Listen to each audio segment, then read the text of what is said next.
வாங்க, வணக்கம். இன்றைக்கி தக்காளி கார சட்னி செய்ய போகிறோம்ப்பா. தேவையான பொருட்கள்: 3 தக்காளி, 100 கிராம் சின்ன வெங்காயம், 4 வத்தல்,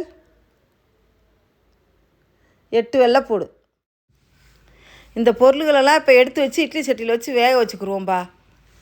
ஒரு 5 நிமிஷம் வெந்தால் கூட போதும். இப்போ 5 நிமிஷம் ஆயிடுச்சுப்பா. இப்போ ஓப்பன் பண்ணி பார்ப்போம்.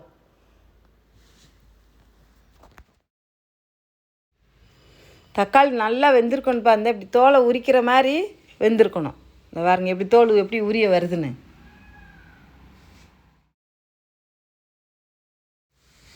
இந்த தக்காளியில் உள்ள தோலை பூரா அப்படி உரித்து எடுத்துடணும்ப்பா அரைக்க முன்ன.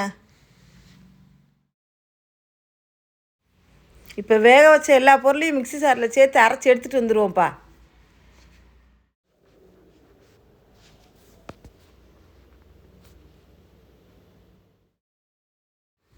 ரெண்டு விரல் அளவுக்குப்பா உப்பு கொஞ்சமாக போட்டுக்கோங்க. இப்போ இது அரைச்சி எடுத்துகிட்டு வந்துடுவோம்ப்பா. இப்போ அரைச்சி எடுத்துகிட்டு வந்தாச்சுப்பா.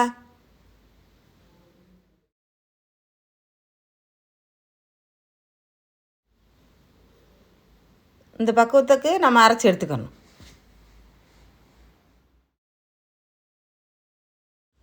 சட்னியை தாளிச்சிருவோம்ப்பா. கொஞ்சமாக நல்லெண்ணெய் ஊற்றிக்கிடுவோம். கடுகு இந்த பருப்பு போட்டுருவோம்.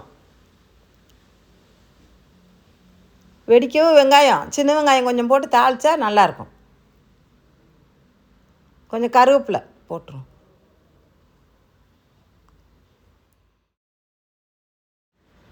இப்போ தாளித்ததை சட்னியில் சேர்த்துக்குருவோம்ப்பா.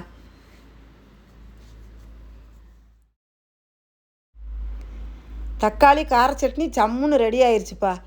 ஆனால் கொஞ்சம் காரமாக இருந்தால் கொஞ்சோன்னு வெல்லம் சேர்த்துக்குங்க. இந்த வீடியோ பிடிச்சிருந்தா லைக் பண்ணுங்கள், ஷேர் பண்ணுங்கள். நன்றி, வணக்கம்.